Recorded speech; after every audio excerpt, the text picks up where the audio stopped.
maniwala sa iba tulad ng paniniwala ni Jesus sa iyo.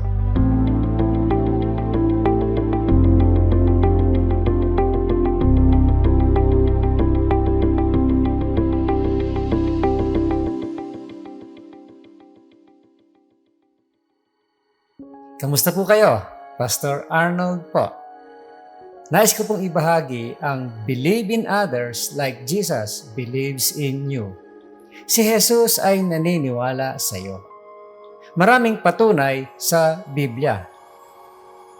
Ang sabi po sa Matthew 17 verse 20, if you have faith as small as a mustard seed, you can say to this mountain, move from here to there, and it will move. Nothing will be impossible for you. Sa Mark 9 verse 23, everything is possible for one who believes. At sa Matthew 21 verse 21, if you have faith and don't doubt, you can do things like this and much more. Naniniwala si Jesus na magagawa mo ang lahat ng mga bagay na ito dahil kapag nagtiwala ka sa Kanya, ang Kanyang Espiritu ay nabubuhay sa loob mo. Nais din niyang tulungan mo ang iba na paniwalaan ito tungkol sa kanilang sarili. Narito po ang encouragement na ibinibigay ni Apostol Pablo sa atin. Sa Romans chapter 1 verse 12, I want us to help each other with the faith we have. Your faith will help me, and my faith will help you. Araw-araw ay nakakaharap mo ang mga taong may mababang pagpapahalaga sa sarili. Lahat ng tao ay may insecurities. At maraming tao ang paulit-ulit na nagre-replay sa kanilang isipan kung paanong may nagsabi sa kanila noong paman na wala silang halaga o wala silang kwenta.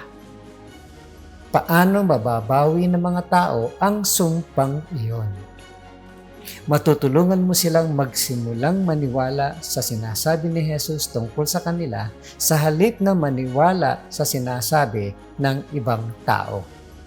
Ang sabi po sa Bible sa 1 Corinthians 13:7, if you love someone, you will be loyal to him no matter what the cost. You will always believe in him, always expect the best of him, and always stand your ground in defending him.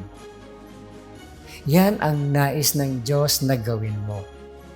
Gusto niyang magpakita ka ng pananampalataya sa iba para maniwala sila sa sinasabi ng Diyos tungkol sa kanila. Ang isa sa pinakamahusay na paraan na ginagawa natin ito sa church ay sa pamamagitan ng pagiging bahagi sa isang small group. Kapag ka talagang mahirap ang linggo mo at nag-aalinlangan ka at nalulungkot ka at pinanghihinaan ng loob, kailangan mo ng grupo ng mga pinagkakatiwalaang tao na may maniniwala para sa iyo. At magagawa mo rin ito para sa kanila. Ang mga tagasunod ni Jesus ay hindi lamang naniniwala kay Kristo. Naniniwala din tayo sa isa't isa.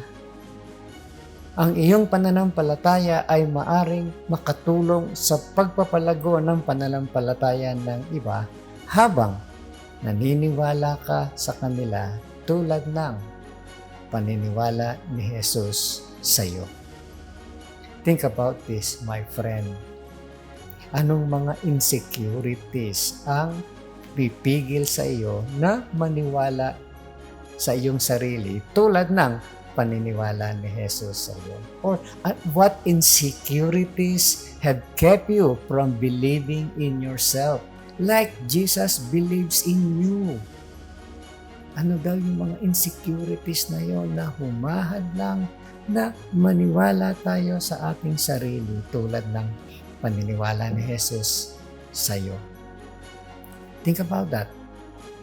Pangalawa, Why is it important for people to see themselves the way God sees them? Bakit mahalaga daw yun? Bakit mahalaga makita ng mga tao ang kanilang sarili sa paraan ng pagtingin ng Diyos sa kanila? Think about that, my friend. At ang pangatlo, how has your small group helped you believe when you thought you didn't have enough faith? Paano nakatulong ang iyong small group na maniwala nung iniisip mong wala kang sapat na pananampalataya? Have a great day, my friend. At huwag mong kakalimutan kung sino ang gumawa ng araw na ito.